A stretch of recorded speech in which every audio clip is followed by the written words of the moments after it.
Hello, y'all. What's up? My name is Liku Amadi, founder and attorney of Anasa Law Firm, where I work with online coaches, consultants, and strategists to help them establish a solid legal foundation for business. So, quick live. I'm in the car. I was in the house doing work. Baby's crying every time he sees me, so sometimes you gotta switch it up. I'm here making some notes, and I wanted to do this quick video about a post that I made the other day, which said we need to meet our clients at the level, we need to meet our clients with a contract that respects and reflects the level of investment that they are making into our services. Hey, Natalie. Hey, y'all. What's up? Thank you for joining. So that's the post that I made the other day. And I want to provide clarity around that post because it sounds good. I'm going to be looking around because there's people walking around my car. But it sounds good, but what do I really mean, right? I don't want to leave that open for interpretation. So I want to be clear on what I meant when I said that. So what I meant was, as service providers, we can't be out here charging these high price points and expecting people to invest in these price points if we don't have a contract that can support the investment that they're making into our services. And that's something that I want to break down. And when I say high ticket, I know that, hey, Amanda, hey, I know that that is subjective. People define high ticket differently. So whatever that is for you, just keep that in mind. It might be a specific price point, or it might just be the most expensive offer in your suite.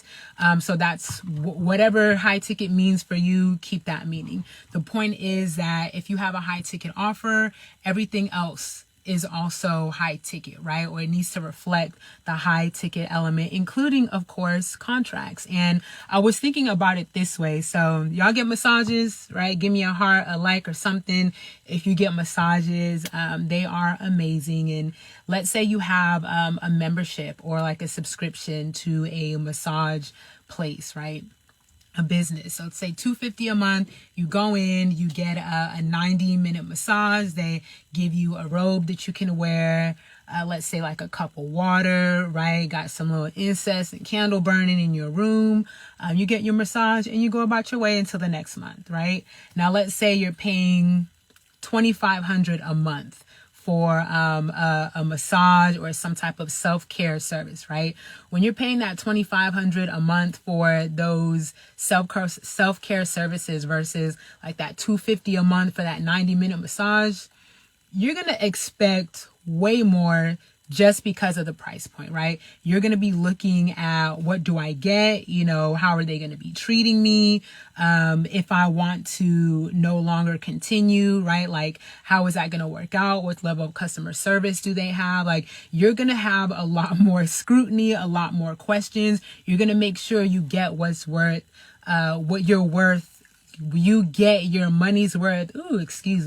You get your money's worth for that $2,500 a month, and you probably wouldn't be as pressed for that $250 a month. Money is still money for sure, but for that higher price point, you're going to have a higher level of scrutiny, right? You're going to expect, and they'll probably bring you a more plush robe. Instead of a cup of water, it'll probably be a glass of freshly pressed juice or champagne or wine. Instead of just a 90-minute massage, you'll probably have a variety of services to choose from, right? You will probably have a cafe that you can go to after your massage, or a lounge where you can do some work, right? So the expectations are different. The expectations are higher. And it's the same thing like when you decide to charge a higher price point or a high ticket, again, whatever that means for you, your clients or prospective clients are going to have higher expectations of you when it comes to the investment that they're making in your service. So like I said,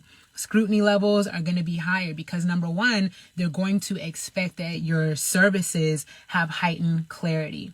Right? People want to know, what am I getting for this $5,000, $10,000, $12,000 that I'm investing into your services? If it's just a mindset transformation, that may be okay for a 2-hour session that's $300. But if it's a VIP day that's $3,000, what exactly does mindset transformation mean? What exactly does that mean? How can you measure if that certain person has experienced that transformation, right? Whether they got the bang for their buck.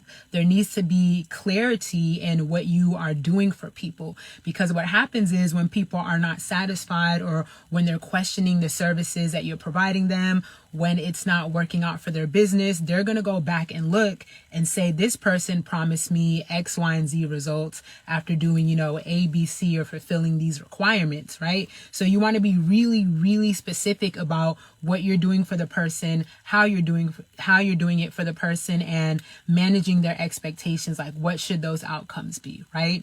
Because again, you're going to have a heightened level of scrutiny. People are spending more money, and it may be easier to sell to people at higher price points, but fulfilling those expectations, right? Managing those boundaries, those are all different elements that come with that. So it may be easier to sell that price point, but again, still higher expectations, higher level of scrutiny, higher protections in place is another thing, right? When you look at contracts, and I always say that, you as a business owner, it's your responsibility to provide a contract that not only protects your interests as a business, but can also protect and serve the client's interests, right? We're not doing this with our clients. We're trying to bridge a gap and work with them. That's what our contract is supposed to do. So higher levels of protection mean, how are you protecting the client's investment?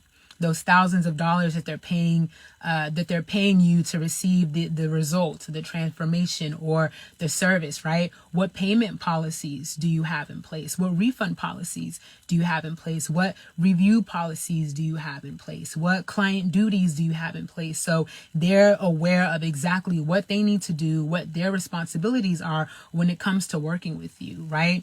And you on your end, right? What are the, again, clarity in your services? What are you going to be doing for your client, right? You want to protect yourself and name exactly what you're going to be doing, but also what you're not going to be doing, right? What your service includes and what your service does not include. Disclaimers to limit your liability, right? Managing people's expectations and using your policies to lay out boundaries, right? You want to keep those protections clear, embedded in your contracts. And again, those are going to be heightened. There are heightened expectations when it comes to people spending more money with you. So you want to protect that investment for both of your sakes, because you don't want the client to be in circumstances where they feel like they're not getting their bang for their buck, or they want to take their money back from you for whatever reason, right? Or you don't want to be in a position where you feel like you have to lose money or give money back, especially after you've already done or are in the midst of doing work, right? So heightened protections for both of you are super important. Heightened quality experience, right? A heightened quality experience, and whatever that means to your client's experience, again, it's going to be higher. So going back to the massage parlor example, a cup of water for the $250 membership versus maybe like a glass of freshly pressed juice. Ooh, I can't say that.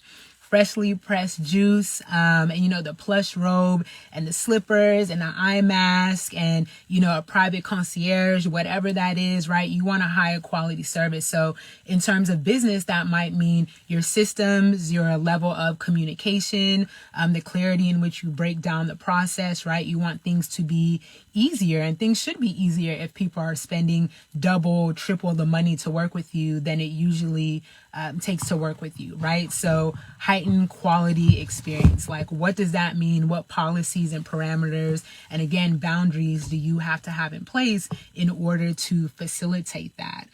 Protections for your intellectual property.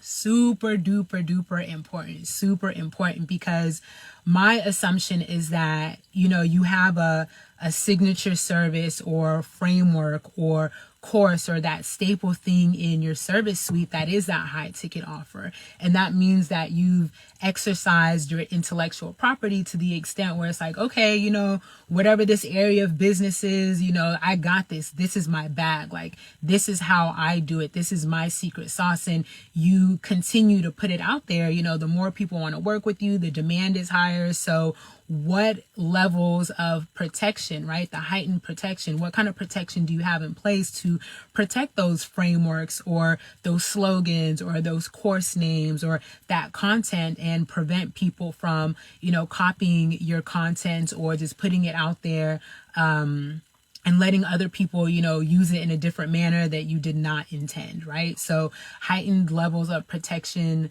for intellectual property are super important because intellectual property are money generating assets for your business. So you want to make sure that you have the utmost protection for those because you'll be using them in different ways, whether it's like licensing, partnerships, creating other intellectual property in the future. So that is certainly a long game move. And again, heightened price point, heightened protections, not just for the client, but for you as well, of course. So in totality, heightened price point means everything else in your business needs to be heightened. And that is going to be the expectation for people who are paying you more. Again, it might be easier to sell to them, but you do have to meet them at that level. If you're charging someone $10,000, make sure you have a contract that reflects, respects, and supports is a foundation for that exchange of someone investing their livelihood, right, on a personal or professional aspect, whether it's like life coaching, business coaching, health coaching, whatever. They are investing into you. So what are you doing to make sure that that investment is protected for both you and your client? Again, the contract is supposed to be the foundation of the client relationship, and you as the business owner, you're the person providing the contract. So by providing that contract, you're saying, hey, this is my business. I'm bringing you in, and this is how we are going to work together. Sign here. This is how you're going to pay me. This is what I'm going to do for you. This is what I need from you in order for me to do my job. This is the payment policy, right? Especially with high ticket offers. Let's talk about payment plans real quick, right? So payment plans are a lot more likely so that people have the flexibility to pay you, and you'll probably give higher paying clients that flexibility. So making sure you have thorough payment policies that not only say, when someone is going to pay you, right? First of every month or once a quarter, whatever that is, 3 installments. But also, what happens when somebody doesn't pay you and you're in the middle of the services? What if someone stops paying you and you're on a timeline and they pay you too late and it messes up that timeline? Like, how does that impact your services, right? So just real quick note right there about payment policies, super important, especially if you have payment plans or just a method of payment where you're taking in multiple payments over the course of the service. Having contracts that meet our clients at the level of investment that we're asking them to make in us just promotes congruency, efficiency, trust, to make sure that you have a contract, again, that you're providing that person. You're letting them know, this is how we're working with each other. This is how I'm going to get paid. These are the circumstances under which you can or cannot get a refund. And we'll talk about that another time as well. Making sure that that contract represents the quality client experience that you want your client to have, but at the same time, making sure that it protects you, your business, your goals, and your assets. So super duper important. If you saw my post earlier today, I am going to be hosting a work session where we're going to be coming together, doing some work on our actual contract. So you're going to print out your contract, pull out your red pen. I literally use a red pen for every contract that I draft for my client. And you are going to go through your contract and see where the red flags are, where the holes are, where it needs to be tightened up, so that when we go into 2023, or as we go into 2023 and your business continues to grow and you continue to get that influx of clients that you've been marketing so hard for, you can meet them with a contract that respects and reflects the level of investment that you're asking them to make into your business and into your services. So please look out for more information. There's going to be limited seats.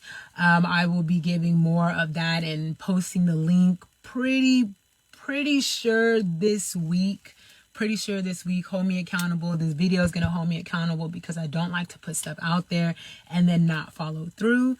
But it's going to be a great opportunity for you to really see, like, this is a contract that I'm using with my clients, right? This is what I have in my business. This is the foundation of our entire client relationship. is it something that is worthy of the investment that I'm asking my client to make into my services? So it's going to be a great opportunity to really, really see if that congruency is there. And if you've been thinking in the back of your mind, like, I need to get my contracts updated, or like, I think this portion is wrong with my contract, but I don't really know. I don't know what Section 14B means. I'm not sure if my intellectual property is protected. What do I have to do to protect my intellectual property? Those are all things that we are going to be getting into. So definitely not just an information session that you get to sit there and take notes, jot down a few gems like you're probably doing with this live. It is a session meant for you to work and really assess that foundational piece that you the business owner are responsible for providing to your client. So make sure you look out for that information. If you're just catching this live right now, then go ahead and run it back. Give me #replay. I would love to know your takeaways and if something hit for you during this live. If you are connected with me, check out the previous lives that I've done surrounding contracts. More will come. And if you're ready to upgrade your contract, send me a DM so I can get you on my calendar and we can see if I can help you out. With that being said, y'all have a great evening, night, day, and I'll tap in on the next live. Bye.